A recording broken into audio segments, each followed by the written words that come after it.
ఏది అయినా ట్రై చెయ్యి ఆచి చికెన్ మసాలా. ఆచి చికెన్ మసాలా. మాట్లాడిన మాటలు వింటే ఆయనలో ఒక సైకో కనిపిస్తా ఉన్నాడు. ఒక ముఖ్యమంత్రి లాగా ఆయన మాటలు లేవు. పొలాల్లో నీళ్లు బారించండి ముఖ్యమంత్రి గారు అంటే ఆయన నోటి వెంట అబద్ధాలు బూతులు బారిస్తా ఉన్నాడు. ఇలా రాష్ట్ర రైతాంగానికి రాష్ట్ర ప్రజలకు కావాల్సింది త్రాగునీరు, సాగునీరు. ముఖ్యమంత్రి గారి శాపనార్థాలు ఈ రాష్ట్ర ప్రజలకో రైతాంగానికి అవసరం లేదు.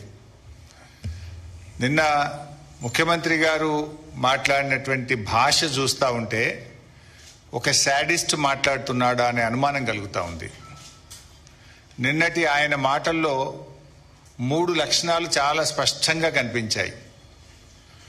1 పచ్చి అబద్ధాలు, 2 బూతులు, 3 శాడిజం. ఈ 3 చాలా స్పష్టంగా కనబడ్డాయి. సరే, ఆయన బూతులతో మేము పోటీ పడలేము, ఆయనలాగా బూతులు మాట్లాడి మా క్యారెక్టర్ను మేము పొడగొట్టు తెలుసుకోలేదు. అంతకంటే ఆయన బూతులు మాట్లాడతానో, శాపనార్థాలు పెడతానో, జైల్లో పెడతా అని బెదిరింపులు చేస్తానో భయపడే లక్షణం మా ఇంట వంట బీఆర్ఎస్ పార్టీలో ఏ గులాబీ సైనికుడికి, కార్యకర్తకు లేదు. ఇవాళ ఏం మాట్లాడాను ముఖ్యమంత్రి గారు, ఒకసారి ఆ వీడియో చూసి నేను మళ్ళీ ముందుకు పోతా. ఒకసారి నిన్న ముఖ్యమంత్రి గారు మాట్లాడినటువంటి మాటల్లో శాడిజం ఎట్లా ఉందో, ఒక సైకో ఎట్లా ఉన్నాడో ఒకసారి చూద్దాం.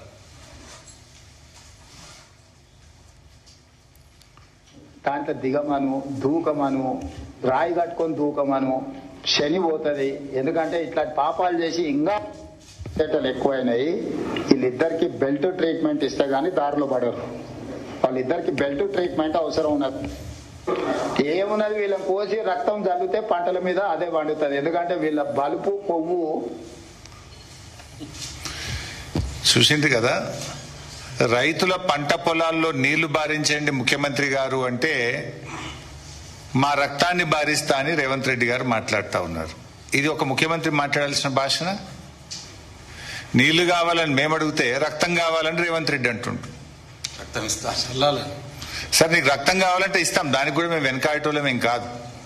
కానీ మాకు నువ్వు నీళ్లు ఇవ్వడానికి, ఒకవేళ మా రక్తమే నీకు నీళ్లు ఇవ్వడానికి అడ్డమైతే ఆ రక్తం ఇవ్వడానికి కూడా మేము సిద్ధంగా ఉన్నాం. ఇప్పుడు రాజకీయాల్లో విమర్శలు సహజం. ఒక ముఖ్యమంత్రి స్థానంలో ఉండి ప్రతిపక్షాల యొక్క రక్తాన్ని పంటలపై చల్లాలి, బెల్ట్తో కొట్టాలి అని మాట్లాడడం అనేటువంటిది అత్యంత జుగుత్సాకరం. ఆయన రక్త పిపాసి మనస్తత్వానికి ఇది నిదర్శనం. నేను ఎక్కడ మాట్లాడిండు? ఆయన బోధి పెవిలియన్లో మాట్లాడిండు. పేరేమో బోధి పెవిలియన్. మాటలన్నీ హింసను ప్రేరేపించి, హింసను తలపించేటువంటి మాటలు నిన్న ముఖ్యమంత్రి గారు మాట్లాడినారు. ఆ మధ్య చెప్పినాడు ఆయన హిట్లర్ తనకు ఆదర్శం. అంటే రేవంత్ రెడ్డి అందుకే హిట్లర్ తరహాలో ఒక హంతక భాష మాట్లాడుతూ ఉన్నాడు. కానీ ఒకటి మాత్రం నిజం, ఫైనల్ గా పాపం పండినాడు హిట్లర్కు ఏ గతి పట్టిందో రేవంత్ రెడ్డి నీకు కూడా అదే గతి పడుతుంది. ఇదంతా ఆయన ప్రయత్నం ఏంది? భాష దేనికి మాట్లాడుతున్నాడు? ఎవడు మాట్లాడతాడు? ఫ్రస్ట్రేషన్లో ఉన్నటువంటి వాడు, విషయం లేనటువంటి వాడు, సమాధానం చెప్పలేనటువంటి వాడు. సమాధానం ఉంటే, విషయం ఉంటే, పరిజ్ఞానం ఉంటే, సత్తా ఉంటే విషయం మీద మాట్లాడతాడు. ఫ్రస్ట్రేషన్ కనబడతా ఉంది నీ లోపల. నువ్వు జారుడు బండ మీద జారిపోతా ఉన్నావు, నీకు ఓటమి తప్పదు అనేటువంటి ఒక ఫ్రస్ట్రేషన్లో ఊగిపోతా ఉన్నావు, బూతు భాష మాట్లాడుతూ ఉన్నావు. నిజంగా నీకు విషయం ఉంటే విషయంతో ఒప్పిస్తావు, మెప్పిస్తావు. విషయం లేదు కనుకనే బూతులను అందుకుంటున్నావు అనేది ఇవాళ రాష్ట్ర ప్రజలందరూ కూడా అర్థం చేసుకుంటా ఉన్నారు. ముఖ్యంగా ఇప్పుడు మీరు ఆ భాష చూసినారు, ఇంకా చాలా ఉన్నాయి. అసలు పిల్లలు చూస్తే, టీవీలు చూస్తే పిల్లలు ఖరాబ్ అయిపోతారు. ఈ భాష చూసిన తర్వాత, ఆయన నిన్న మాట్లాడినటువంటి మాటలు విన్న తర్వాత, షాబాద్లో 3 పసిపిల్లల్ని, 3 పెద్దవాళ్లను, 6గురిని గొంతు కోసి కిరాతకంగా హత్య చేసినటువంటి ఆ రాజ్ కుమార్ కు ఈ రేవంత్ రెడ్డికి మధ్య నాకు పెద్ద తేడా కనబడతలేదు. ఒక సైకో మనస్తత్వం, వాడొక సైకో రాజ్ కుమార్. నిజంగా ఎంత సైకో అయితే నాకు దక్కని వాళ్ళు ఎవరికి దక్కద్దు అని చెప్పి ఆ 6గురిని ఎంత దారుణాతి దారుణంగా కోడిని మెడకాయ కోసినట్టు కోసి చంపినాడు పాపం. ఒక ఉన్మాదిగా వ్యవహరించినాడు. ఎంత బాధ కలుగుద్దంటే పాపం ఇప్పుడు ఒక్క అమ్మాయి మిగిలింది అక్కడ. చెవులు వినబడవు, మాటలు రావు, కాళ్ళు లేవు. ఇప్పుడు ఆ అమ్మాయి పరిస్థితి ఏంటి? ఇంట్లో 6 చంపేసిండు వాడు, ఒక్కటి మాత్రమే మిగిలింది. ఆ బిడ్డ, ఆ చిన్న పసిపాప, ఆమె కూడా పెళ్లిగాని అమ్మాయి. ఇప్పుడు ఆ పిల్ల పరిస్థితి ఏంటి? ఇంత జరిగితే పక్క రాష్ట్ర ముఖ్యమంత్రి స్పందించిండు ఆ సంఘటన మీద. కానీ ఈ రాష్ట్ర ముఖ్యమంత్రికి కనీసం ఆ సంఘటన మీద స్పందించలేదు ఇప్పటిదాకా. ఒక సీనియర్ అధికారి, ఈ రాష్ట్రానికి చెందిన ఒక ఉన్నతాధికారి, పోలీస్ అధికారి నిన్న గోల్ఫ్ కోర్స్ లో, హైదరాబాద్ గోల్ఫ్ క్లబ్ లో గోల్ఫ్ ఆడుతున్నాడు నిన్న మధ్యాహ్నం పూట. ఈ రాష్ట్రంలో లా అండ్ ఆర్డర్ పరిస్థితి ఏముంది? అసలు ముఖ్యమంత్రి పాలన ఎట్లుందంటే నువ్వెట్లున్నావో నీ పరిపాలన కూడా గట్లే ఉంది. ఇప్పుడు ఆనాడు కేసీఆర్ గారు ప్రాణాలకు తెగించి చావు నోట్లోకి వెళ్ళి 11 రోజులు ఆమరణ నిరాహార దీక్ష చేసి తాను ప్రాణత్యాగానికి సిద్ధపడి కేసీఆర్ రాష్ట్రాన్ని సాధించారు. కానీ ఎన్నడూ రక్తం పారించే ప్రయత్నం కానీ ఎవరి రక్తం అడగలే కేసీఆర్ గారు. తన రక్తాన్ని ఇచ్చి, తన ప్రాణాన్ని ఇచ్చి రాష్ట్రాన్ని సాధించే ప్రయత్నం చేసింది కేసీఆర్. కానీ నువ్వు ప్రశ్నించినటువంటి వాళ్ళను, రైతుల పక్షాన నీళ్లు అడిగినటువంటి వాళ్ళను ఇవాళ రక్తం బారిస్తా, వాళ్ళను కోస్తా, వాళ్ళ రక్తం బారిస్తా అని నువ్వు మాట్లాడుతున్నావు. ఇది కేసీఆర్ గారికి నీకున్నటువంటి తేడా. ఇంత నీచమైనటువంటి వ్యాఖ్యలు చేసిన రేవంత్ రెడ్డి కనీసం నీకు నువ్వన్న టీవీలో చూసుకొని తప్పు మాట్లాడినా అని బేషరతుగా క్షమాపణ చెప్పాలని చెప్పి నేను డిమాండ్ చేస్తా ఉన్నా. ఇంకో మాట కూడా చెప్తున్నా రేవంత్ రెడ్డి, నీకేంది నీ సైకో మనస్తత్వం ఏంది?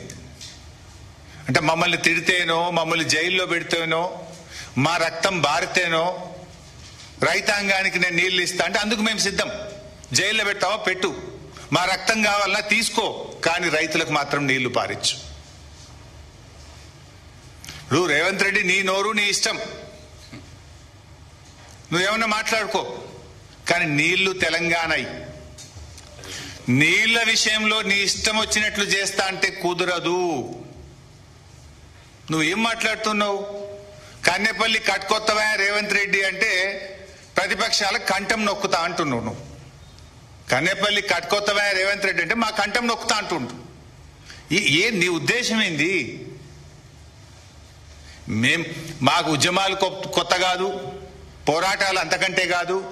తెలంగాణ ఉద్యమంలో అనేక సార్లు అరెస్ట్ అయినాం, జైళ్ళల్లో పడ్డాం.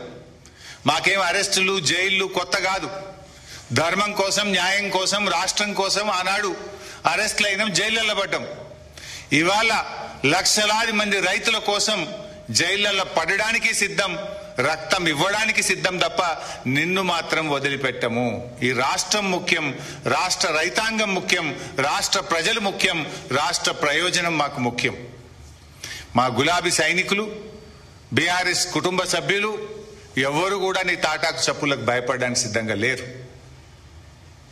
ఇలా ఈ రాష్ట్ర ప్రయోజనాలు, రైతుల ప్రయోజనాలు అనేటువంటివి ముఖ్యంగా ఇది బీఆర్ఎస్ పార్టీ రాష్ట్రం కోసం ప్రాణత్యాగాన్ని సిద్ధపడి తెచ్చినటువంటి రాష్ట్రం ఇది. ఇలా రేవంత్ రెడ్డి మాటలు, చేష్టలు, చర్యలు చూస్తా ఉంటే ప్రతిపక్షాలను అణిచివేయడం మీద ఉన్న శ్రద్ధ పగుళ్లు పెట్టిన పంట పొలాలకు నీళ్లు ఇవ్వడం మీద నీకు లేదు. ఇలా రాష్ట్రంలో కొన్ని చోట్ల మేము చూస్తా ఉన్నాం, పత్తి విత్తనాలు పెట్టారు, నీళ్లు లేక పాపం వర్షాలు పడక బిందెలతో నీళ్లు చిలకరిస్తా ఉన్నారు. నీళ్లు మోసి బిందెలతో మొక్కకు చిలకరిస్తూ దాన్ని కాపాడుకోవడానికి రైతులు తల్లడిల్లుతున్నా నీకు చీమ కుట్టినట్టు లేకపోయా.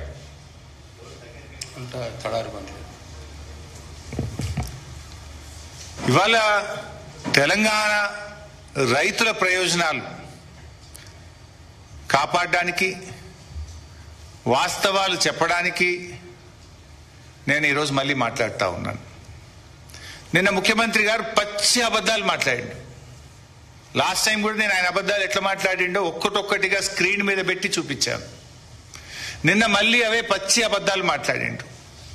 నంబర్ 1, మేడిగడ్డ మీద తప్పుడు ప్రచారం. మొన్న ఏమన్నాడు మీరే చూసిండ్రు. అరే నల్లల నీళ్లుంటాయి కదా, నల్ల తిప్పితే కదా బిందెల నీళ్లు పట్టుకుంటాం, చెంబుల నీళ్లు పట్టుకుంటాం.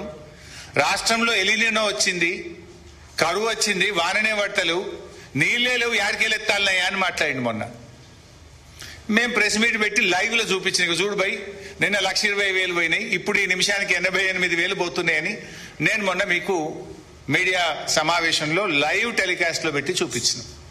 కేటీఆర్ గారు అక్కడికి వెళ్లి స్పష్టంగా అక్కడ నిలబడి గలగల బారుతున్న గోదావరి జలాలను కేటీఆర్ గారు మీడియా సమక్షంలో కన్నేపల్లి పంప్ హౌస్ దగ్గర ఆ రోజు చూపించడం జరిగింది. దాంతో నాలుక గరుచుకొని నిన్న మళ్ళీ కొత్త రాగం అందుకున్నాడు. నిన్నేమంటాడు, లే నీళ్లు ఉన్నాయి కానీ ఎన్డీఎస్ఏ చెప్పదాకా ఎత్తము అని కొత్త కథ పెడతాడు. ఇంకో మాట ఏమంటాడు ముఖ్యమంత్రి గారు అంటే, నిన్న మీరు చూసింటారు,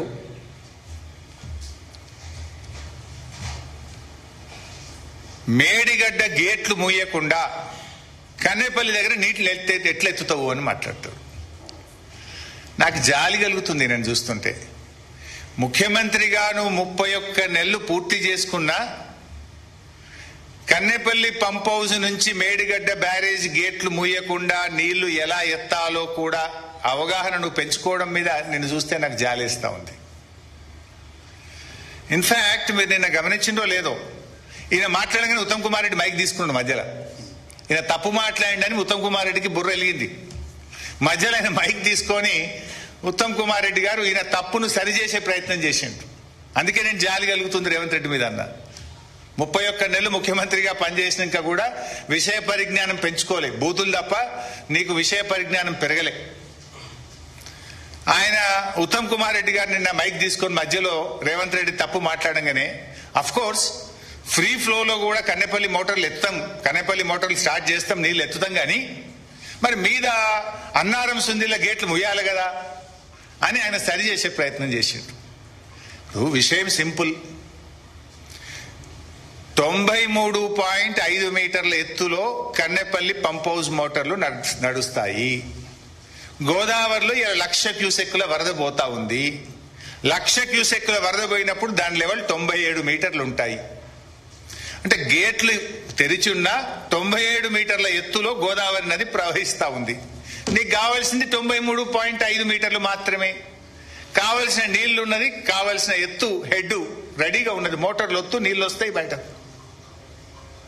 ఈ విషయాన్ని నేను కాదు, రిటైర్డ్ ఇంజనీర్లు కూడా చాలా స్పష్టంగా తమ లేఖలో రిటైర్డ్ ఇంజనీర్లు కూడా చెప్పడం జరిగింది. ఏం చెప్పిండ్రు, ప్రస్తుతం గేట్లు తెరిచి ఉన్న పరిస్థితుల్లో వరద నీటి మట్టం సుమారు 97.5 మీటర్లు.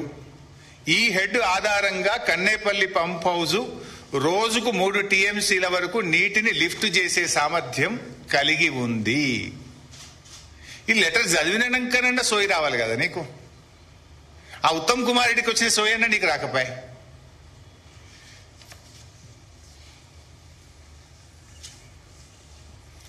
నంబర్ 2, ఒక ప్రముఖ దినపత్రికలో మొన్న ఒక వార్త వచ్చింది. Pump water from Kaleshwaram lift irrigation. ఇందులో చాలా స్పష్టంగా a senior official well versed in the issues relating to Medigadda, Annaram and Sundilla barrages said instead of waiting for full repairs, the government could adopt a simple temporary solution. All it requires is construction of a copper dam in upstream. They can store and regulate flows and water can easily be pumped from Medigadda to Annaram to Sundilla to Ellampalli. As envisaged in KLIS system, the official said, since Kaleshwaram barrages are a politically loaded issue, it is doubtful if the government would even consider such an idea. In a year like this, any water that can be used is pure gold.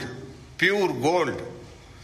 The best part of the solution is the copper dam. ఇట్లా చాలా విషయాలు చెప్పినాడు. అంటే ఈ కరువు పరిస్థితుల్లో El Niño సంవత్సరంలో చుక్క చుక్క నీళ్లు కూడా బంగారం కంటే విలువైనటువంటిది. నీళ్లు ఎత్తడానికి అవకాశం ఉంది అని ఒక ఉన్నత అధికారి స్పష్టంగా చెప్పారు అని ఒక ప్రముఖ దినపత్రిక రాసింది. ఓకే, రిటైర్డ్ ఇంజనీర్లు నీళ్లు ఎత్తవచ్చని స్పష్టంగా రాసినారు. నేను మొన్న కూడా చెప్పిన మీకు, తెలంగాణ నీటిపారుదల శాఖ రాష్ట్ర ప్రభుత్వానికి కూడా నీళ్లు ఎత్తొచ్చు అని అఫీషియల్ గా లేఖ రాసింది. ఆ లేఖను బయట పెట్టండి. రిటైర్డ్ ఇంజనీర్లు చెప్పిండ్రు, ప్రస్తుత ఇంజనీర్లు, తెలంగాణ నీటిపారుదల శాఖ ఇంజనీర్లు కూడా మనము చిన్న కాపర్ డ్యామ్ కట్టుకొని 8.5 కోట్ల నీళ్లు ఎల్లంపల్లికి తీసుకువెళ్ళొచ్చు అని తెలంగాణ నీటిపారుదల శాఖ కూడా రాష్ట్ర ప్రభుత్వానికి లేఖ రాసింది. ఆ లేఖ బయట పెట్టండి అని చెప్పి నేను అడుగుతా ఉన్నా. అంటే రిటైర్డ్ ఇంజనీర్లు మాట్లాడితే వాళ్ళ మీద గరుస్తావు, ప్రస్తుత ఇంజనీర్లు మాట్లాడితే ఏసీబీ దాడులు చేస్తావు, ప్రతిపక్షాలు మాట్లాడితే మిమ్మల్ని కోసి రక్తం బారిస్తా అంటావు. ఇదా ఒక ముఖ్యమంత్రి మాట్లాడాల్సిన భాష?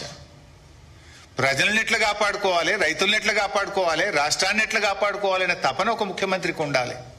ప్రశ్నించిన ప్రతిపక్షాలనేమో మిమ్మల్ని కోస్తా రక్తం బారిస్తా అంటావు, రిటైర్డ్ ఇంజనీర్లనేమో జైల్లో పెడతా అంటావు, ప్రస్తుతం ఉన్న ఇంజనీర్లు ఎవరైనా ప్రశ్నిస్తే బదిలీ చేస్తావు, ఏసీబీ దాడులు చేస్తావు. ముఖ్యమంత్రి గారు, is it the way of running the state?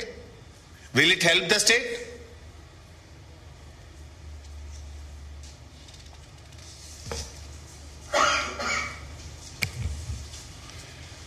ఇవాళ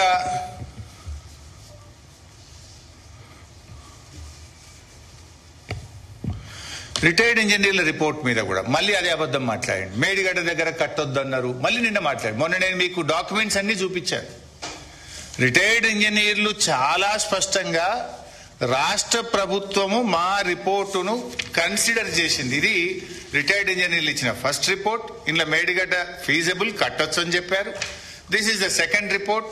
సెకండ్ రిపోర్ట్లో ఎంత స్పష్టంగా అంటే, ఇన్ అవర్ రిపోర్ట్ డేటెడ్ ఇది 7/4/2015 on barrages on Godavari and Pranahita reverse we have recommended the construction of barrage on main Godavari river near Medigadda, and lifting 160 TMC of water directly to Midmane reservoir is not possible due to prohibitive cost and time consumption, and also has to pass through coal belt areas.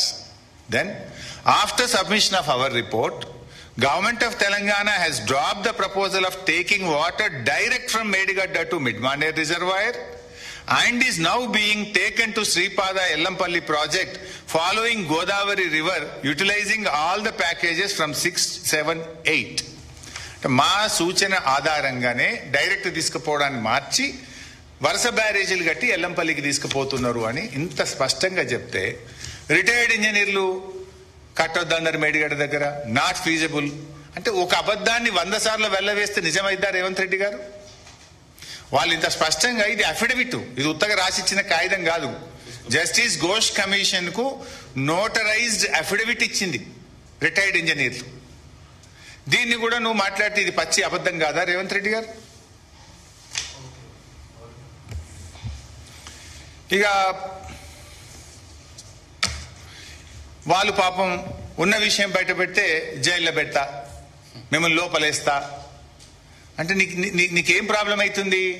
ఇవాళ retired ఇంజనీర్లు చెప్పినట్టు మోటార్లు on చేసిన, Telangana irrigation ఇంజనీర్లు department పనిచేస్తున్న ఇంజనీర్లు చెప్పినట్టు మోటార్లు ఆన్ చేసిన, ఇంతకాలం కాంగ్రెస్ పార్టీ చేసినటువంటి దుష్ప్రచారం అంతా ఉత్తదే అని తేలిపోతామని, ప్రజల ముందు మేము ఇంతకాలం చల్లిన బురద, చేసిన దుష్ప్రచారము తెలిసిపోతుంది అనేటువంటి దాంతోని ఈగోలకు పోయి, జిద్దుకు పోయి మీరు ఇలా నీళ్ళు ఇవ్వకుండా అడ్డుపడతా ఉన్నారు. ఇది ఒక విషయం. ఇంకో మాట మాట్లాడిన మీరు చూసి ఉంటారు, మా జీవన్ రెడ్డి సార్ కూడా తెలుసు, వారు కూడా అప్పుడు ఉన్నారు. ఎల్లంపల్లి ప్రాజెక్ట్ కట్టి 20 ఏళ్ళు అయిందట. జర చూపిస్తావు ఒకసారి? 20 ఏళ్ల కింద కాంగ్రెస్ పార్టీ ఎల్లంపల్లి కట్టిందట. పంప్ హౌస్ పనిచేయాలంటే కూడా ఈ పార్వతి పంప్ హౌస్ పనిచేసి ఇక్కడ శ్రీపాద ఎల్లంపల్లికి పోయాలి. శ్రీపాద ఎల్లంపల్లి నుంచి ఇంకా మీకు తెలుసు మిగతా నీళ్ళు ఎట్లా పోవాలి. ఎందుకంటే 20 ఏళ్ళ నుంచి శ్రీపాద ఎల్లంపల్లి పనిచేస్తూనే ఉంది. హైదరాబాద్ కి తాగనీక నీళ్లు శ్రీపాద ఎల్లంపల్లి నుంచే తెచ్చుకున్నాం. 20 ఏళ్ల నుంచి ఎల్లంపల్లి పనిచేస్తూనే ఉందట. నువ్వు ముఖ్యమంత్రి కనుక, నువ్వు ఆ కుర్చీలో కూర్చున్నావు కనుక నువ్వేం మాట్లాడినా చెల్తుందా? అంటే ప్రజలు అంత అమాయకులు అనుకుంటున్నావా? నువ్వు అబద్ధాలు మాట్లాడితే నువ్వు ఏం చెప్తా, ముఖ్యమంత్రి చెప్పిండు కదా ఇది కరెక్టే అని అనుకుంటారు ప్రజలు అని నువ్వు భావిస్తున్నావా? ప్రజలు నీకంటే, నాకంటే, మనందరికంటే తెలివైనటువంటి వాళ్ళు. They will listen to every one. Finally they decide who is who, what is what is correct, what is not correct. అయితే గతంలో కూడా ఒకసారి నేను చెప్పిన, అసెంబ్లీలోనే చెప్పిన ఇదే మాట. అసెంబ్లీలో శాసనసభలో రేవంత్ రెడ్డి గారు ఎల్లంపల్లి ఆనాడే కాంగ్రెస్ గట్టింది అన్నాడు. వైట్ పేపర్ అండ్ ఇరిగేషన్ లో కూడా ఇదే తప్పు చెప్పిండ్రు.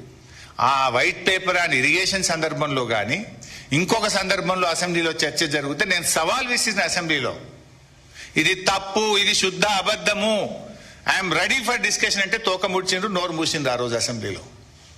వాస్తవానికి ఏంది, 2004లో ఎల్లంపల్లి, ఆ రోజు నేను మినిస్టర్ను, నేను శంకుస్థాపన మీద నా పేరు కూడా ఈ రోజు కూడా ఉంటుంది.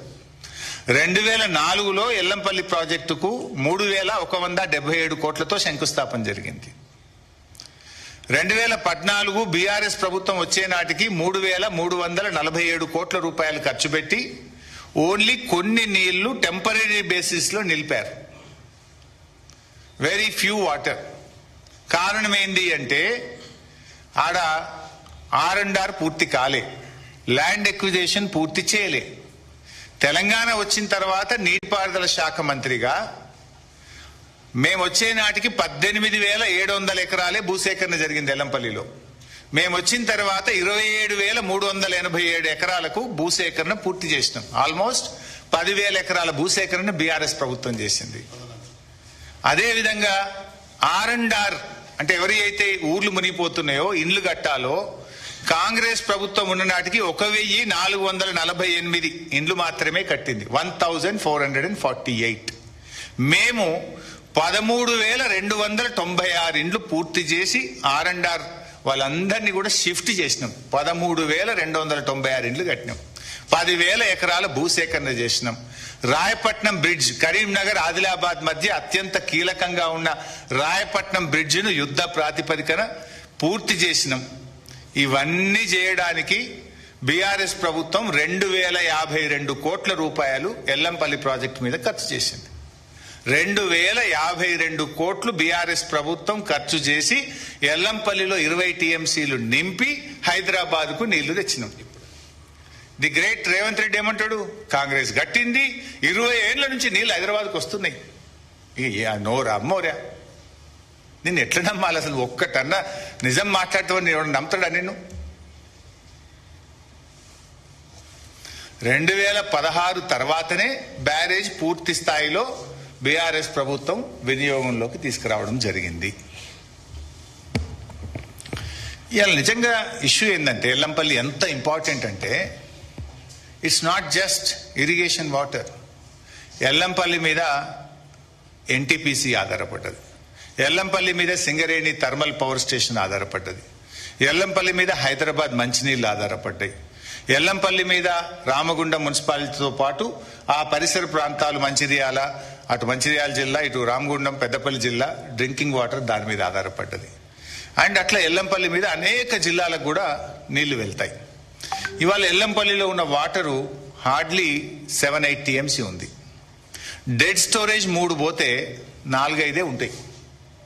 ఈ 4-5 టీఎంసీలతో ఏం చేస్తావు? రేపు కరువు వస్తే, ఎలినినో వచ్చింది, రేపు కరువు వస్తుంది అని అంటున్నారు. ఎన్టీపీసీ విద్యుత్ ఉత్పత్తి చేయడానికి 1 సంవత్సరానికి 5 టీఎంసీలు కావాలి. సింగరేణి థర్మల్ పవర్ ప్లాంట్ లో విద్యుత్ ఉత్పత్తి ఆగొద్దు అంటే సంవత్సరానికి 5 టీఎంసీలు కావాలి.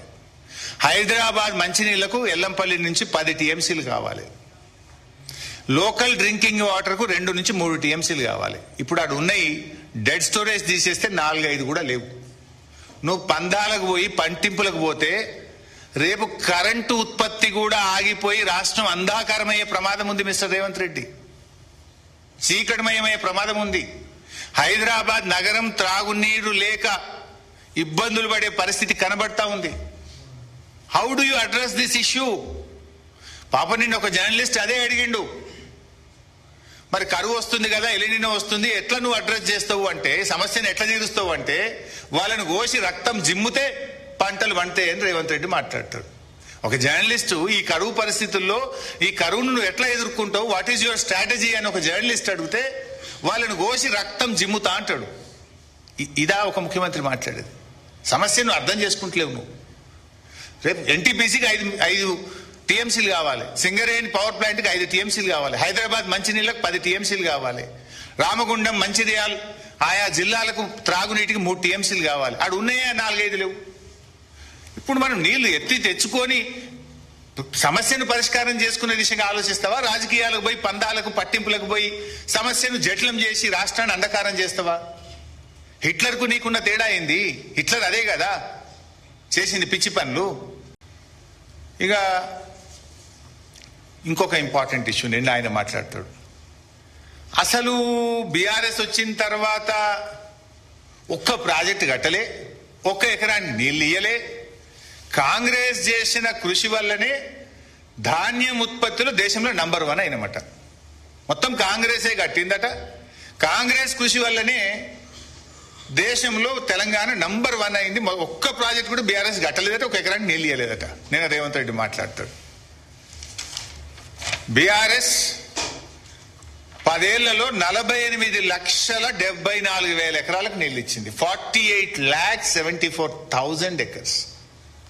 అంతకుముందు కాంగ్రెస్ 10 ఏళ్ళ అధికారంలో ఉంది రాష్ట్రంలో. 10 ఏళ్ల కాంగ్రెస్ లో వాళ్ళు ఇచ్చింది 6,64,000 ఎకరాలు. 10 ఏళ్ల కాంగ్రెస్ పాలనలో 6,64,000 ఎకరాలు. 9.5 ఏళ్ల బీఆర్ఎస్ కాలంలో 48,74,000 ఎకరాలకు మేము నీళ్ళు ఇచ్చినాం. రేవంత్ రెడ్డి కావాలంటే ప్రాజెక్ట్ వైజ్ కూడా పంపిస్తా. కొత్త ఆయకట్టు 17,24,000 ఎకరాలు. మిషన్ కాకతీయ గాని స్టెబిలైజేషన్ ఆఫ్ ప్రాజెక్ట్స్ కింద 31 లక్ష ఎకరాలు కలిపితే 48,74,000 ఎకర్స్ కు బీఆర్ఎస్ ఇచ్చింది. ఇంత పచ్చి అబద్ధం నువ్వు మాట్లాడొచ్చునా? అరే నీ జిల్లా, నీ మహబూబ్ నగర్ జిల్లాలోనే 10 లక్షల ఎకరాలకు నీళ్లు బారిచ్చినాం. కల్వకుర్తి, నెట్టంపాడు, భీమా, కోయిల్ సాగర్ 4 ప్రాజెక్టులు తెలుగుదేశం కాంగ్రెస్ 30 ఏండ్లు మీరు ఆ ప్రాజెక్టులు కడితే 30 ఏండ్లలో మీరు ఇచ్చింది 46,000 ఎకరాలు. మేము ప్రాజెక్ట్ సైట్ల దగ్గర నిద్రపోయి రాత్రింబవళ్ళు కష్టపడి 6.5 లక్షల ఎకరాలకు నీ మహబూబ్ నగర్ జిల్లాలో ఆ 4 ప్రాజెక్టుల కిందనే 6.5 లక్షల ఎకరాలకు ఇచ్చినాం రేవంత్ రెడ్డి. అడుగుపోయి కల్వకుర్తికి నీళ్ళు ఎవరు తెచ్చిండ్రో, ఎవరు బారిచ్చిండ్రు అడుగు. మా లక్ష్మారెడ్డి అని ఉన్నాడు ఇక్కడ. జడ్చెర్లకు కానీ నాగర్ కర్నూలు కానీ నీళ్లు బారిచ్చింది ఎవరు? 1 ఎకరానికి నీళ్ళు ఇయ్యలేదు. మొత్తం కాంగ్రెస్ హయాంలో చేసిన ప్రాజెక్టులతోనే ఇంత పంట పండింది అని నిన్న రేవంత్ రెడ్డి గారు మాట్లాడుతూ ఉన్నారు. నేను స్ట్రైట్ క్వశ్చన్ మీ ద్వారా ఈ ప్రభుత్వాన్ని రేవంత్ రెడ్డి గారిని అడుగుతా ఉన్నా. 2014-15 బీఆర్ఎస్ వచ్చిన మొదటి సంవత్సరం ఈ రాష్ట్రంలో పండిన వరి ధాన్యం ఎంత? 68 లక్షల మెట్రిక్ టన్నులు. మొదటి సంవత్సరం 68 లక్షల మెట్రిక్ టన్నులు పండింది. కానీ బీఆర్ఎస్ ప్రభుత్వము కేసీఆర్ గారి కృషి వల్ల చెరువులు బాగు చేయడము, పెండింగ్ ప్రాజెక్టులు పూర్తి చేయడము, తుమ్మిళ్ళ లిఫ్ట్ కట్టడము, భక్తరామ్ దాస్ లిఫ్ట్ కట్టడము, ఇట్లా అనేక దేవాదుల ప్రాజెక్టును పెద్ద ఎత్తున పనులు పూర్తి చేయడము. దీనివల్ల 2023-24 నాటికి 2,60,00,000 టన్నుల వరి ధాన్యం పండింది. 2014-15లో మరి అంతా కాంగ్రెసే చేసి ఉంటే 64 లక్షలేమో ఆ రోజు పంట పండింది. 64 లక్షల మెట్రిక్ టన్నులు. మేము దిగిపోయే నాటికి 2,60,00,000 మెట్రిక్ టన్నులు పంట పండింది. మరి ఎట్లా పండింది? ప్రాజెక్టులు కట్టినాం గనక, చెరువులు బాగు చేసినాం గనక, లిఫ్ట్ ఇరిగేషన్లు పూర్తి చేసినాం గనక, నీళ్లు ఇచ్చినాం గనక, రైతు బంధు ఇచ్చినాం గనక, మనము 24 గంటల నాణ్యమైన కరెంట్ ఇచ్చినాం గనక, సకాలంలో ఎరువులు ఇచ్చినాం గనక, పండిన పంటను మద్దతు ధర కొన్నాం గనక, రైతుకు అనేక రకాల మేలు చేసినాం గనక మరి 68 లక్షల నుంచి 2,60,00,000 మెట్రిక్ టన్నులకు ధాన్యం ఉత్పత్తి పెరిగింది. ఈయన గారు అంటాడు అంత మేమే చేసినాం, వీళ్ళు ఏం చేయలేదంటాడు. అది నోరా మోరా? ఇంకా మంచిగా అర్థం చేసుకోవడానికి 2014-15లో రాష్ట్రం ఏర్పడ్డ మొదటి సంవత్సరము రాష్ట్రంలో సాగు విస్తీర్ణం, వరి సాగు విస్తీర్ణం 34,97,000 ఎకరాలు. 2023-24 నాటికి రాష్ట్రంలో వరి సాగు విస్తీర్ణం మేము దిగిపోయే నాటికి 1,18,00,000 ఎకరాలకు పెరిగింది. మరి ఎట్లా పెరిగింది? 34 లక్షల నుంచి 1,18,00,000 ఎట్లా పెరిగింది? చెప్పు సమాధానము. అంటే మేము ప్రాజెక్టులు కట్టడం వల్ల, ఇరిగేషన్ ప్రాజెక్టుల మీద పెద్ద ఎత్తున రాష్ట్ర ప్రభుత్వం కృషి చేయడం వల్ల ఇంత సాగు విస్తీర్ణం పెరిగింది. ఇలా వరి సాగు విస్తీర్ణం పెరిగినా, మరి పంటల ఉత్పత్తి పెరిగినా కూడా 2,60,00,000 మెట్రిక్ టన్నులకు ఉత్పత్తి పెరిగినా దానికి బీఆర్ఎస్ ప్రభుత్వం చేసిన కృషి అనేది వాస్తవం. కానీ రేవంత్ రెడ్డి గారు పచ్చి అబద్ధాలు మాట్లాడుతూ నిన్న కూడా రాష్ట్ర ప్రజల్ని తప్పుదో పట్టించే ప్రయత్నం చేసినారు. ఇంకో విషయం కూడా ఆయన నిన్న ఒక తప్పును ప్రచారం చేసే ప్రయత్నం, మేము సరే మేడిగడ్డ అయితే మూయాల్సిన అవసరమే లేదు గేట్లు, అన్నారం సుందిళ్ళ బ్యారేజీలు ఒకవేళ మూసి నిర్మిస్తే భద్రాచలం కొట్టుకపోద్ది అంటాడు ఈయన. భద్రాచలం కొట్టుకపోతుంది, 48 ఊర్లు మునిగిపోతాయి అంటాడు. మీరు జర్నలిస్టులు, విజ్ఞానవంతులు అర్థం చేసుకోగలుగుతారు. రాష్ట్ర ప్రజలకు కూడా నేను మీ ద్వారా విజ్ఞప్తి చేస్తా ఉన్నా. Simple, very simple. 2022లో 28 లక్షల క్యూసెక్కుల వరద వచ్చిన భద్రాచలంకు 48 గ్రామాలకు వచ్చిన 30 లేదు. 28 lakh క్యూసెక్స్. పోయిన సంవత్సరం 15 లక్షల క్యూసెక్కుల వరద వచ్చిన మేడిగడ్డ తట్టుకొని నిలబడ్డది. భద్రాచలం కానీ ఆ 48 గ్రామాలకు ఇబ్బంది జరగలేదు. సరే, అన్నారం సుందిల్లా ఎన్ని నీళ్ళు నిలుపుతాము? 5 టీఎంసీలు అన్నారంలో, సుందిల్లలో ఒక 5 టీఎంసీలు నింపాలి. నింపితే మనకు మోటార్లకు నీళ్లు అందుతాయి. ఇది నిన్న రేవంత్ రెడ్డి చెప్పిండు, నేను చెప్పింది కూడా కాదు. అన్నారంలో 5 నింపాలి, గేట్లు ముయ్యకపోతే ఎట్లా నింపుతావు, అవి కిందికి జారుతాయి అన్నాడు. ఇంజనీర్లు, నీ తెలంగాణ నీటిపారుదల శాఖ ఇంజనీర్లు, రిటైర్డ్ ఇంజనీర్లు అందరూ చెప్పే మాట, అన్నారం సుందిల్లా గ్రౌటింగ్ జరిగింది, అవి పటిష్టంగా ఉన్నాయి, వాటికి ఇబ్బంది లేదు. ఇప్పుడు మనకున్న కరువు పరిస్థితుల్లో పర్మనెంట్ రిపేర్స్ చేసుకుంటూనే ఇప్పుడు నీళ్లు ఎత్తచ్చు అని అందరూ చెప్పిన మాట. 5 టీఎంసీలు అన్నారం, 5 టీఎంసీలు సుందిల్లలో నింపితే 10 టీఎంసీలు. 10 టీఎంసీలు అంటే ఒక టీఎంసీకి 11,000 క్యూసెక్కులు. 10 టీఎంసీలు అంటే ఎంత? 1,11,000 క్యూసెక్కులు. 2 బ్యారేజీల్లో ఒకవేళ ఇబ్బంది వచ్చి 2 ఒకేసారి వస్తే కూడా ఎంత పోతాయి కిందికి? 1,11,000 క్యూసెక్కులు పోతాయి. 15 లక్షల క్యూసెక్కుల వరద పోయినసారి వస్తేనే భద్రాచలంకి ఏం కాలేదు. 2022లో 28 లక్షల క్యూసెక్కుల వరద వస్తేనే భద్రాచలంకి ఏం కాలేదు. అన్నారంలో 5, సుందిలలో 5 అంటే 10 టీఎంసీలు. 10 టీఎంసీలు అంటే 1,11,000 క్యూసెక్కులు. What is the danger for Bhadrachalam? చెవులో పువ్వు పెడుతున్నావు నువ్వు. నీకు నీళ్లు ఇవ్వబుద్ధి గాక తెలంగాణ కేసీఆర్కు ఏడ పేరు వస్తుందో, ఇన్ని రోజులు కాంగ్రెస్ పార్టీ చేసిన ప్రచారం తప్పుడు ప్రచారం అని ప్రజలకు అర్థమవుతుందని నువ్వు మొండి పట్టుదలకు పోయి రాష్ట్రాన్ని ఇబ్బంది పెడుతున్నావు. ఒక బ్యారేజీలో ఇబ్బంది వచ్చినా 5 అంటే 55,000. 2 బ్యారేజీలు ఒకేసారి ఇబ్బంది వచ్చినాయి అనుకుందాం ఒక సెకండ్కు. అట్లా వస్తే కూడా 1,10,000 కదా. కరువు కంటే, ప్రజల కంటే, కరెంటు కంటే ముఖ్యమైనది ఏంటి? రేపు ఎన్టీపీసీకి సింగరేణి కరెంటుకు నీళ్లు ఉండని పరిస్థితి అవుతుంది, మంచినీళ్ళకి ఇబ్బంది వస్తుంది. నీ మొండితనం ఇందులో ఇవన్నీ కూడా రాసిన రిటైర్డ్ ఇంజనీర్లు, they have return in this letter. ఈ స్థాయిలో బ్యారేజీలు, అన్నారం సుందిల్ల జలాశయాలు వారి కనిష్ట డ్రాడౌన్ ఎండిడిఎల్ స్థాయిలో నీరు నిల్వ చేయాలి. అన్నారం వద్ద 116, సుందిల్ల దగ్గర 126. ఈ స్థాయిలో బ్యారేజీలు సురక్షిత పరిధిలో ఉంటాయి. 3 పంపింగ్ స్టేషన్లు ఒకేసారి సమన్వయంతో పనిచేయగలుగుతాయి.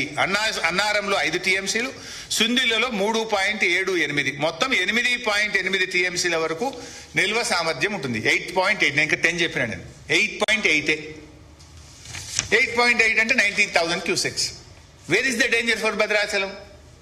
నీకు ఇష్టం లేక భద్రాచలం కొట్టుకపోతుంది అని పోయి ఒక తప్పుడు ప్రచారం, అబద్ధాలు రేవంత్ రెడ్డి గారు చెప్తుండడానికి ఇంతకంటే సాక్ష్యం ఏం కావాలి? ఇంతకంటే సాక్ష్యం ఏం కావాలి?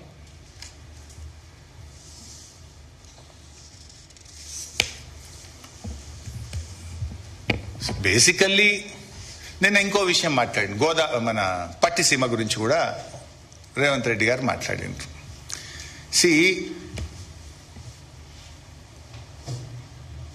గోదావరి నదిలో బచావత్ ట్రిబ్యునల్ ప్రకారం 968 టీఎంసీలు తెలంగాణకు, 518 టీఎంసీలు ఆంధ్రప్రదేశ్కు పంపిణీ జరిగింది. ఇది ఉమ్మడి ఆంధ్రప్రదేశ్ అసెంబ్లీలోనే పెట్టిండ్రు. సో విత్ ఇన్ దేర్ 518లో పోలవరం ఉన్నది. పోలవరంకి అగెనిస్ట్ గా పట్టిసీమ కట్టుకున్నారు. పోలవరం పూర్తయ్యేదాకా పట్టిసీమ వాడతాం, పోలవరం పూర్తి కాగానే పట్టిసీమ బంద్ చేస్తాము అని ఆంధ్రప్రదేశ్ చెప్పింది. రేవంత్ రెడ్డి కూడా అదే చెప్పిండు. నన్ను పట్టుకొని నిన్న అడ్డమైన భాషలో, అడ్డమైన బూతులో మాట్లాడిండు. సో ఇక్కడ జరిగింది ఏంది? Pattisima is not a new project. Pattisima is not an illegal project, which is part and parcel of Polavaram project. Once Polavaram is started, Pattisima will be defunct. అయితే ఇక్కడ విషయం ఇంపార్టెంట్ ఏంటంటే మనం అర్థం చేసుకోవాల్సింది, నీళ్ళు వాళ్ళు ఎత్తుకుంటే తప్పేంది, వాళ్ళు ఎత్తుకుంటున్నారు కదా, ఇది అప్పుడే కట్టిరు కదా పట్టిసీమ అన్నాడు. అసలు పాయింట్ ఇక్కడనే ఉంది రేవంత్ రెడ్డి. ఇప్పుడు అప్పర్ హ్యాండ్ లో ఉంటాయి. ఇప్పుడు కృష్ణా నది ఉన్నది, తక్కువ వరద వచ్చినప్పుడు ఏం చేస్తుండ్రు వాళ్ళు, అటు తుంగభద్రలో నీళ్లు ఆపుతుండ్రు, అటు ఆల్మట్లో నీళ్లు ఆపితే మన జూరాల దగ్గర మంచినీళ్ళు లేక తల్లడిల్లిపోయి 1 TMC ఇయ్యండి, 2 TMCలు ఇయ్యండి, మాకు మంచినీళ్ళకి లేవు అని అడుక్కుంటాం మనం. అట్లనే గోదావరి నది మీద కూడా ఏమైతుంది కరువు వచ్చినప్పుడు, పైన మహారాష్ట్ర గైక్వాడ్ ప్రాజెక్ట్ లో నీళ్లు ఆపుకుంటది, కిందికి మనకు నీళ్లు రాక మనం చాలా తలడిల్లిపోతుంటాం. ఇప్పుడు పైన తెలంగాణ ఉన్నది, ఇప్పుడు నీళ్లు తక్కువ వస్తున్నాయి. జనరల్ గా గోదావరి ఈ టైంలో 10 లక్షల క్యూసెక్ల ఫ్లడ్ ఉండాలి, ఇప్పుడు ఎంత ఉన్నది, ఇవాళ 50,000 60,000. చుక్క చుక్క కూడా ముఖ్యం ఈ టైంలో. ఇది ఎలినినో సంవత్సరం, కరువు సంవత్సరం. ఇప్పుడు 50,000-60,000 వస్తే నువ్వు ఏం చేయాలి? పైన ఉన్న రప్ప రప్ప ఎత్తాలి కదా నువ్వు. ఈడ పైన కన్నెపల్లిలు ఎత్తాలి, ఆడ దేవాదుల గుంజాలి, ఆడ సీతారామాల గుంజుడు గుంజితే 3 జాలు గుంజితే కిందికి సుక్క పోదు పట్టిసీమకు. నువ్వు ఫస్ట్ నీ ప్రయోజనాలు నీకు ముఖ్యం, not at the cost of Telangana కదా. నువ్వు రప్ప గుంజితే ఈడ 33,000 క్యూసెక్లు గుంజొచ్చు కన్నెపల్లి, దేవాదుల కాడ 2,500 క్యూసెక్లు గుంజొచ్చు, సీతారామ కాడ 11,000 గుంజొచ్చు. మొత్తం 3 గుంజి పారేస్తే కింద ఆడేడు నడుస్తాయి పట్టిసీమ పంపులు. నువ్వు గుంజతలేవు కనుకనే నీ గురువు గారికి గురుదక్షిణ చెల్లిస్తున్నావు కనుక నీళ్లు కిందికి జారినాయి, వాడు పట్టిసీమ నడుపుకుంటుండు అని నేను అన్నా. Yes, I stand by that. నువ్వు నిజంగా కన్నెపల్లి నడిపింటే, దేవాదుల పూర్తి స్థాయిలో నడిపింటే, నువ్వు సీతారామ పూర్తి స్థాయిలో ఎత్తి ఉంటే కిందికి పట్టిసీమ మోటార్లు ఏడికెళ్ళి నడుస్తాయి. వీటిని వండబెట్టి నువ్వు కింద బారిస్తున్నావు. ఇవాళ ఈ నిమిషానికి నువ్వు డ్రామాలు ఆడుతున్నావు, NDSA అని ఏదో కథలు పడుతున్నావు, కన్నెపల్లి మోటార్లు వద్దు అంటే. దేవాదులలో NDSA అడ్డం వచ్చిందా నీకు? దేవాదులలో 10 మోటార్లు ఉన్నాయి. దేవాదులలో నువ్వు 2,500 క్యూసెక్కులు ఎత్తచ్చు. నేను మొన్న తిట్టినాక, మేము గట్టిగా అడిగినాక 800 వెళ్ళి ఇప్పుడు ఏదో నిన్న 1,200 1,300 తీసుకుంటున్నావు. మరి ఏం చేస్తున్నావు? నిద్రపోతున్నావా? గాడిదల పండ్లు దొమ్ముతున్నావా? పందులు కాస్తున్నావా? నువ్వు నీకే మాట్లాడొస్తుందా? మాకు మాట్లాడరాదా? దేవాదులలో 10 మోటార్లకు 4 ఎందుకు నడుస్తున్నాయి, 6 ఎందుకు బంద్ పెట్టినావు? 2,500 క్యూసెక్కులు దేవాదుల్లో ఎత్తగలిగే అవకాశం ఉంటే ఎందుకు 1,000-1,200 ఎత్తుతున్నావు? వరంగల్ జిల్లాను ఎందుకు ఎండబెడుతున్నావు? ధర్మసాగర్ లో గాని, జనగామ కాన్స్టెన్సీలో గాని, నర్సంపేట గాని, పాలకుర్తి గాని, పరకాల గాని 75% చెరువులు ఎండిపోయి ఉన్నాయి. మరి ఎందుకు నీళ్లు ఎత్తుతలేవు? చెరువులు ఎందుకు నింపుతలేవు? వానాకాలం పంటకు నీళ్లు ఎందుకు ఇస్తలేవు? గాడిదే పండ్లు గిట్ట దొమ్ముతున్నావు రేవంత్ రెడ్డి. నోరు నీకే ఉందా? మాకు లేదా? Country speak. కానీ మాకు సంస్కారం ఉండదు. ఇంతకంటే గట్టిగా తిట్టగలుగుతా, నోరు ఉంది నాకు కూడా, బట్ సంస్కారం ఉంది మాకు. ఎత్తు దేవాదుల నీళ్లు, ముందస్తు నీ ప్రణాళిక ఏది? దానికి గోదావరి నీళ్లు రాగానే ఎత్తుకుందామని 3 నెలల ముందే ఒరాయిలింగ్ చేసుకోవాలి, సిస్టమ్ రెడీ చేసుకోవాలి, విద్యుత్ రెడీ చేసుకోవాలి. 10 మోటార్లు ఎత్తాలి కదా, ఎందుకు ఎత్తలేవు? ఇవాళ కూడా సగం కూడా ఎందుకు ఎత్తలేవు? ఆడ ఏ NDSA అడ్డం వచ్చింది? ఎవడు అడ్డం వచ్చింది? ఇక్కడ మేము గిట్ట అడ్డం వచ్చినామా? ఎందుకు ఎత్తలేవు నీళ్లు దేవాదుల కాడ? నేనెందుకో నోరిప్పలేను. పోతాం రేపో మాపో దేవాదుల కాడికి పోయి ఆడ ఎన్ని మోటార్లు నడుస్తున్నాయి, ఎన్ని మోటార్లు నడుస్తలేవో ఆ నది సాక్షిగా, నీ పంప్ హౌస్ సాక్షిగా మీ తప్పిదాన్ని ప్రజల దృష్టిలో పెడతాం.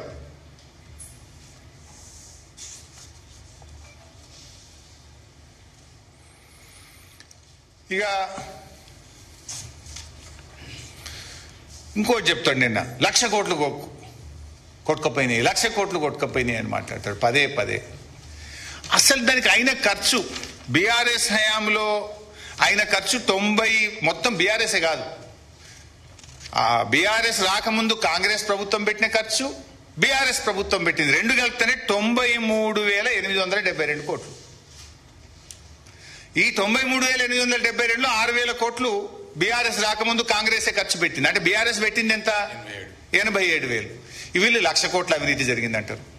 ఖర్చు పెట్టింది 87,000 కోట్లు, 1,00,000 కోట్ల అవినీతి జరిగిందని రాహుల్ గాంధీ నుంచి రేవంత్ రెడ్డి దాకా అదే పాడిందే బాట, పాస్వాన్ల బాటలు ఎక్కువ ఉన్నది. ఖర్చు పెట్టింది 87,000 కోట్లు. అందులో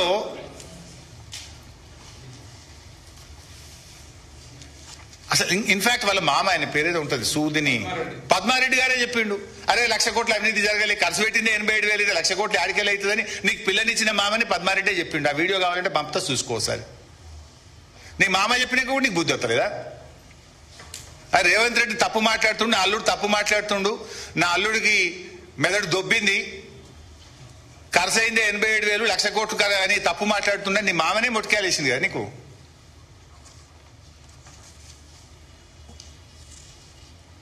ఇన్ఫాక్ట్ ఈ 87,000 కోట్లలో కూడా ద ఫస్ట్ కాంపోనెంట్, ఆ ఫస్ట్ కాంపోనెంట్ మొత్తం కలిపితే 10%, 90% rest of the things. Yellampalli నుంచి ఇవాళ మిడ్ మానేర్కి నీళ్ళు వస్తున్నాయి, ఆ సిస్టమ్ అంతా దీంట్లో కట్టింది కాదు, ఇది కాళేశ్వరంలో కట్టింది కాదా? Yellampalli to mid Maner there are 2 twin tunnels. Yellampalli నుంచి 2 టనళ్ల ద్వారా మేడారం రిజర్వాయర్కి వస్తాయి, మేడారం రిజర్వాయర్ నుంచి 2 టనళ్ల ద్వారా మిడ్మానేర్కి వస్తాయి, మిడ్మానేర్ నుంచి 1 టనల్ ద్వారా అనంతగిరికి వస్తుంది, అనంతగిరి నుంచి 1 టనల్ ద్వారా రంగనాయక్ సాగర్కి వస్తుంది, రంగనాయక్ సాగర్ నుంచి 1 టనల్ ద్వారా మల్లన్న సాగర్కి వస్తుంది, మల్లన్న సాగర్ నుంచి పంపింగ్ ద్వారా కొండపోచమ్మ సాగర్కి వస్తాయి. ఈ రిజర్వాయర్లన్నీ ఇంటాక్ట్ ఉన్నాయి, ఈ పంపింగ్ స్టేషన్లు ఇంటాక్ట్ ఉన్నాయి, టనల్లు ఇంటాక్ట్ ఉన్నాయి, 1,500 కిలోమీటర్ల గ్రావిటీ కెనాల్స్ ఇంటాక్ట్ ఉన్నాయి, 98 కిలోమీటర్ల ప్రెషర్ మెయిన్ ఇంటాక్ట్ ఉంది. ఇన్ఫాక్ట్ మిడ్మానేర్ నుంచి ఎస్ఆర్ఎస్పి దాకా రివర్స్ పంపింగ్ ద్వారా ఎస్ఆర్ఎస్పిలో కూడా కరువు వస్తే నీళ్లు తీసుకుపోయి అక్కడున్న గుత్పా అలీసాగర్ లిఫ్ట్ కూడా నీళ్లు అందించినాం, పంటలు కాపాడినాం. ప్యాకేజ్ 21 నిజామాబాద్ జిల్లా కూడా దాంట్లో భాగమే. ఇవన్నీ ఇంటాక్టే ఉన్నాయి. నిర్మల్ జిల్లాలో కూడా ప్యాకేజ్ 27, 28 ఉన్నాయి, అవన్నీ ఇంటాక్టే ఉన్నాయి. అంటే 87,000 కోట్లలో 10% మేడిగడ్డ టు ఎల్లంపల్లి, మిగతా 90% ఎల్లంపల్లి అండి. అబో అదన్నీ వాడుకుంటున్నావు కదా, పోయిన సంవత్సరం వాడినావు, అంతకుముందు సంవత్సరం వాడినావు, మొన్న 3 నెలల కింద కూడా వాడినావు. మళ్ళీ చెప్తున్నాం మేము, Kaleshwaram the most beautifully designed project.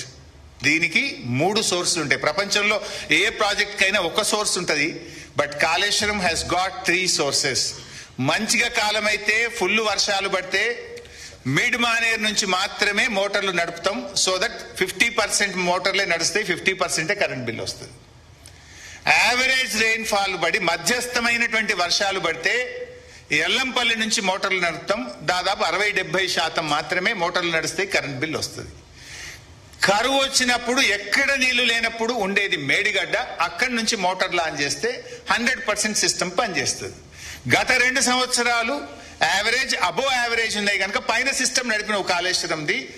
Bhuvanagiri Yadadri కూడా నీళ్ళు ఇచ్చినాం, భువనగిరి యాదాద్రిలో కూడా కాళేశ్వరం నీళ్లతోనే పంటలు పండినాయి. నువ్వు అది లేదు అని ఒక పచ్చి అబద్ధాన్ని పదే ప్రచారం చేస్తావు. Even in this 10%, Kannepalli pump house, Sundilla pump house, Annaram pump house 3 are intact. ఈ 3 బ్యారేజీల్లో మేడిగడ్డలో 85 పియర్స్, అన్నారంలో 66 పియర్స్, సుందిల్లలో 74 పియర్స్. సుందిల్ల బ్యారేజ్ ఇంటాక్ట్ ఉందని అసెంబ్లీలో అడిగిన క్వశ్చన్ కు నువ్వే ఆన్సర్ ఇచ్చినావు ఉత్తమ్ కుమార్ రెడ్డి. అసెంబ్లీలో కోదండరామ్ గారు క్వశ్చన్ అడిగింది, whether it is fact that experts opinion that Sundilla and Annaram barrage may collapse as Medigadda barrage. No sir, Medigadda లెక్క అన్నారం సుందిల్ల కూలిపోతాయా, ఏమైనా ఇబ్బంది ఉందంటే ఏం ఇబ్బంది లేదు అని అసెంబ్లీలో ఉత్తమ్ కుమార్ రెడ్డి గారు ఈ రాష్ట్ర ప్రభుత్వం ఇచ్చిన సమాధానం. ఇదే Uttam Kumar Reddy garu may collapse as Medigadda barrage. No sir, Medigadda లెక్క అన్నారం సుందిల్ల కూలిపోతాయా, ఏమైనా ఇబ్బంది ఉందంటే ఏం ఇబ్బంది లేదు అని అసెంబ్లీలో ఉత్తమ్ కుమార్ రెడ్డి గారు ఈ రాష్ట్ర ప్రభుత్వం ఇచ్చిన సమాధానం. ఇదే ఉత్తమ్ కుమార్ రెడ్డి గారు తుమ్మిడిహట్టి టు సుందిల్లా, ఇది నీ స్టేట్మెంట్, ఇది నా స్టోరీ కాదు, ఇది మీ కాంగ్రెస్ పేపరే, వెలుగు పేపరు. తుమ్మిడిహట్టి టు సుందిల్లా. మరి సుందిల్ల కూలైపోతే సుందిల్లకు నువ్వు ఎందుకు తెస్తున్నావు నీళ్లు?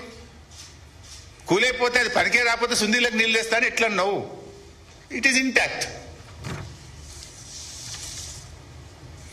సో మొత్తం ఖర్చు పెట్టిన 87,000 కోట్లలో జరిగిందల్లా కూడా ఇన్ని పియర్స్. ఏది నేను ఇందాక చెప్పినట్టు మేడిగడ్డ 85, అన్నారం 66, సుందిల్ల 74.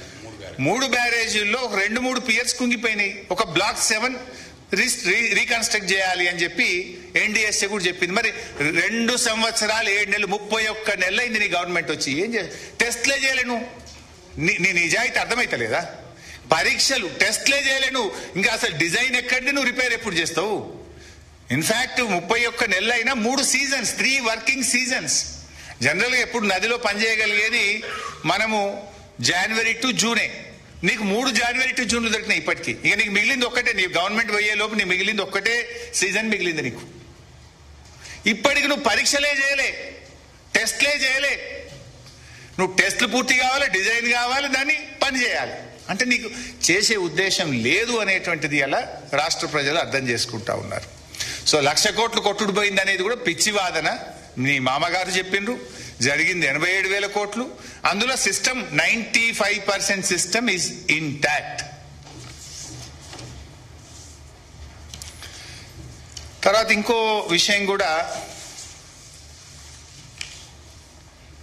ఈయన గారు నిన్న ఏమంటాడంటే, మేము చాలా ఎక్స్పర్ట్స్ పెట్టినాం, ఆర్మీకెళ్ళి ఇంజనీర్లను తెచ్చినాం, ఆర్మీ ఇంజనీర్లను తెచ్చినాం, నేషనల్ ఎక్స్పర్ట్స్ని తెచ్చినాం, అసలే పీక్ పడేస్తున్నాం మేము, మా అంత పని ఎవరు చేసిందే లేదు. మరి ఏం చేసినావే ఇప్పుడు 3 ఏళ్లలో? 3 సీజన్స్ కదా నీకు వచ్చింది. కనీసం 1,00,000 ఎకరాలకు నిలిచినావు. 1,00,000 ఎకరాలు, 1,00,000 ఎకరాలకు నీళ్ళు ఇచ్చినావా అని అడుగుతున్నా. అరే మేము 40 లక్షల ఎకరాలకు ఇచ్చినాం. Where is your contribution? నువ్వు ఆర్మీ ఇంజనీర్లు వచ్చి ఇంత పీక్ పడగొడితే ఇది ఎస్ఎల్బిసి కుప్పగూలిపోయి 8 శవాలు ఇంకా లోపలనే ఉన్నాయి. నువ్వు ఇంత పీక్ పడగొట్టింది ఏంటంటే ఎస్ఎల్బిసి కుప్పగూలింది, 8 శవాలు బయటకు కూడా తీయాలి. ఇప్పటికి ఏడాదైనా నువ్వు ఇంత వీక్ పడగొడితే మేము కట్టినటువంటి వట్టెం పంప్ హౌస్ పాలమూరు ప్రాజెక్టులో నీళ్ళలో మునిగిపోయింది. నువ్వు ఇంత వీక్ పడగొడితే సుంకిశాల ప్రాజెక్టు కూలిపోయింది, ఇప్పటి వరకు మరమ్మతు కూడా కాలేదు. నువ్వు ఇంత వీక్ పడగొడితే ఖమ్మంలో పెద్దవాగు ప్రాజెక్టు కొట్టుకపోయింది, ఇప్పటికి నువ్వు తట్టెడు మట్టెత్తలేదు. పెద్దవాగు ప్రాజెక్టు ఇదివరకు రిపేర్ కూడా చేయలేదు. మరి నీ ఆర్మీ ఇంజనీర్లు, నీ మేధావితనము, నువ్వు చేసిన గొప్పతనం ఏంది? పెద్దవాగు కొట్టుకపోతుంది, సుంకిశాల కూలిపోతుంది, ఎస్ఎల్బిసి కుప్పగూలుతుంది, వట్టెం మునిగిపోతుంది. ఇదేనా నువ్వు వడగొట్టింది?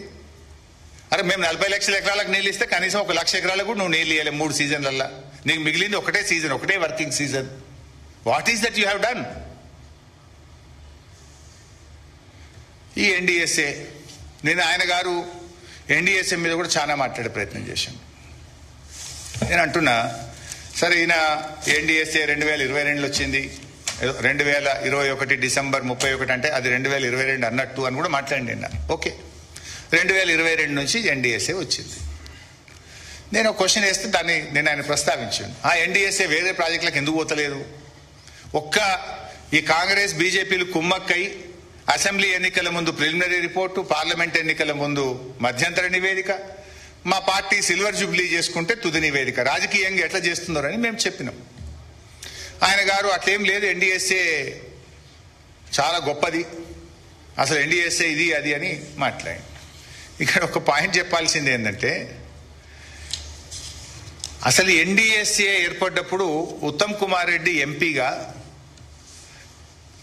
ఆ స్టాండింగ్ కమిటీలో ఈయన మెంబర్ ఉత్తమ్ కుమార్ రెడ్డి గారు. ఇదే ఉత్తమ్ కుమార్ రెడ్డి గారు ఎన్డీఎస్ఏ అనేటువంటిది రాష్ట్రాల హక్కులు కాలరాయడమే, అసలు ఎన్డీఎస్ఏ ఏర్పాటు చేయడం తప్పిదనము, ఇది రాష్ట్ర హక్కుల్లో చొరబడమే, దిస్ ఇస్ ఆన్ రికార్డ్. వ్రాతపూర్వకంగా ఇచ్చిండు ఉత్తమ్ కుమార్ రెడ్డి. ఎన్డీఎస్ఏ ఏర్పాటునే తీవ్రంగా వ్యతిరేకించిండు ఉత్తమ్ కుమార్ రెడ్డి. ఇప్పుడు ఆయన గారికి ఎన్డీఎస్ఏ బైబిల్ అట, ఖురాన్ అట, భగవద్గీతనట. ఇన్ఫాక్ట్ దిస్ ఎన్డీఎస్ఏ, సరే నువ్వు అన్న కూడా 2022లోనే వచ్చింది. 2022లో మన మేడిగడ్డ మీద రిపోర్ట్ ఇచ్చిన ఎన్డీఎస్ఏ చైర్మన్ చంద్రశేఖర్ అయ్యర్, అతుల్ జైన్, వీళ్ళిద్దరూ పోలవరం ప్రాజెక్టులో పనిచేసారు. వీళ్ళిద్దరూ పోలవరం ప్రాజెక్టులో పనిచేసినప్పుడు పోలవరం కొట్టుకపోయింది. 7,000 డేట్లు కూడా చెప్తా. 2022లో ఎన్డీఎస్ఏ వచ్చిన తర్వాత డౌన్ స్ట్రీమ్ కాపర్ డ్యామ్ కొట్టుకపోయింది, డయాఫ్రేమ్ వాల్ కొట్టుకపోయింది, functional failure of upstream coffer dam కొట్టుకపోయింది, scouring of dump hill bund at spillway and approach channel restoration 1,000 కోట్ల రూపాయల నష్టం జరిగింది, slope failure of spilling channel, failure of spoil banks, ఇది 500 కోట్ల నష్టం జరిగింది, dewatering charges for failure of both coffer dams 500 కోట్ల డ్యామేజ్ నష్టం జరిగింది. Damage of failures of guide bund on spillway 350 కోట్ల నష్టం జరిగింది. మొన్న latest 15 August 2025 failure of upstream coffer dam ఇన్నిసార్లు కొట్టుకుపోయింది. వీడికి ఎన్డీఎస్ఏ ఎందుకు పోదు? తెలంగాణలో మేడిగడ్డకు నష్టం జరిగితే 3 రోజులకు వచ్చింది ఎన్డీఎస్ఏ. ఇది 3 ఏళ్ళైనా పోతలేదు. 2022లో మీరు ఏర్పడ్డారు, ఇవాళ 2026, 4 ఏళ్ళైంది. 4 ఏళ్ళైనా ఎందుకు ఎన్డీఎస్ఏ పోతలేదు వీడికి? మరి గమ్మత్ ఏంటంటే కట్టింది మీరే, ఎన్డీఎస్ఏను హెడ్ చేస్తున్నది మీరే. ఈ పోలవరం కట్టినటువంటి చంద్రశేఖర్ అయ్యర్ ఎప్పటి నుంచి ఎప్పటిదాకా పనిచేసిండు అంటే పోలవరంకు 2019 నుంచి 2022 డిసెంబర్ అంటే ఆల్మోస్ట్ 2023, 2019 నుంచి 2023 దాకా పోలవరంను కట్టించింది చంద్రశేఖర్ అయ్యర్. ఈయనని ఎన్డీఎస్ఏ ఒక రిపోర్ట్ ఇచ్చింది. ఇంకొక ఆయన అతుల్ జైన్, ఈయన కూడా పోలవరం ప్రాజెక్టులో 2024 జూన్ దాకా పనిచేసిండు. ఈయన ఫైనల్ రిపోర్ట్ ఇచ్చిండు. నేను అడుగుతున్నా, మరి మీ రిపోర్ట్లు మీరే ఇచ్చుకోవాలి కదా. మరి పోలవరం కట్టింది మీరే, కూల్చింది మీరే, మీ హయాంలోనే కూలింది. మరి ఈడికి కూడా ఎన్డీఎస్ఏ రిపోర్ట్ ఇవ్వాలి కదా. అంటే రాజకీయం చేస్తున్నారు మీరు. ఇది ఇక్కడనేమో మీరు 7,000 కోట్ల నష్టం జరిగితే సైలెంట్ గా మరమ్మతులు చేసుకుంటున్నారు, ఫటాఫట్ పని చేసుకుంటున్నారు, పోలవరాన్ని ముందుకు తీసుకుపోతున్నారు. కానీ కాళేశ్వరం నేని పండబెడుతున్నారు. మేడిగడ్డ మరమ్మతు చేయకుండా మీరు కాంగ్రెస్ బీజేపీలు కుమ్మక్కై ఇవాళ పగా ప్రతీకారం తీసుకొని తెలంగాణ రైతు ప్రయోజనాలను, రాష్ట్ర ప్రయోజనాలను దెబ్బతీసే ప్రయత్నం చేస్తున్నారు. ఎస్, మళ్ళీ మా ప్రశాంత్ మళ్ళీ గుర్తు చేస్తున్నారు. 2022 జనవరి నుంచి ఎన్డీఎస్ఏ ఏర్పడ్డది కదా. 2022 జనవరి తర్వాత ఎన్డీఎస్ఏ ఏర్పడ్డ తర్వాత 6 సార్లు కూలింది పోలవరం. 6 సార్లు డ్యామ్ ఫెయిల్యూర్స్ అయినాయి. 6 సార్లు అయినా ఎన్డీఎస్ఏ పోలే. ఇప్పటికి 4 ఏళ్ళైనా ఎన్డీఎస్ఏ మర్రి చూస్తలేదు. ఇదే గోదావరి నది, అది ఇంకెక్కడో కాదు, మేడిగడ్డ కిందనే ఉంటుంది.